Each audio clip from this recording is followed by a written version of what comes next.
beliau sekalian, yang duduk sama rendah, berdiri sama tinggi, untung sama di kaki, duduk sama di dagu, demi menegakkan kalimat La ilaha illallah Muhammadur Rasulullah.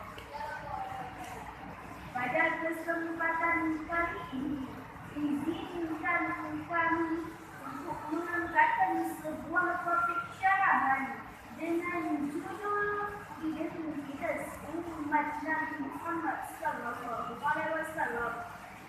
Masyarakat muslimin rahimahullah. Peringatan demi peringatan, Maulid Nabi demi Maulid Nabi, lengkap dengan segala aktivitasnya. Kita lakukan sebagai ungkapan karena cinta-cinta kepada baginda Nabi Muhammad sallallahu alaihi wasallam. Kita yang sehari-hari mengaku dan mengucapkan kelak akan mendapatkan, apakah secara nalar kita mempunyai alasan yang tepat yang hak dasar mengaku sebagai umat Nabi Muhammad sallallahu alaihi wasallam. Adapun identitas umat Nabi Muhammad kita akan mengetahui secara mendalam dalam Al-Quran surah Al-Fat ayat 29 sebagai berikut.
Firman, jelas kita mengetahui bersama yang bahwa identitas umat Nabi Muhammad ialah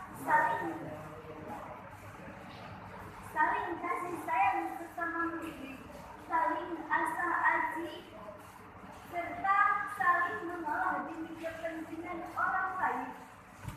Lihat saja tangan saudara, tangan kanan ke depan, kiri ke belakang, dan sebaliknya kiri ke depan, giliran kanan ke belakang.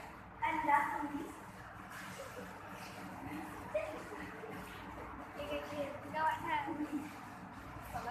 Kanan ke depan. Saya jarang bikin. Lihat saja tangan saudara.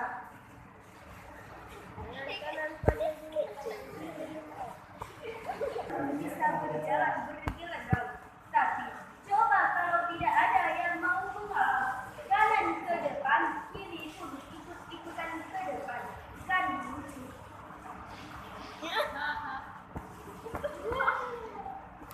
Allah berfirman dalam Al-Quran surah Al-Ahzab ayat 21. Lakum fi Rasulillahi uswatun hasanah. Uswatun hasanatun liman kana yarjullaha wal yawmal akhir wa dzakarallaha katsiran. Sadaqallahul azim. Yang dapat kami sampaikan, mohon maaf atas segala kekurangan. Terima kasih atas segala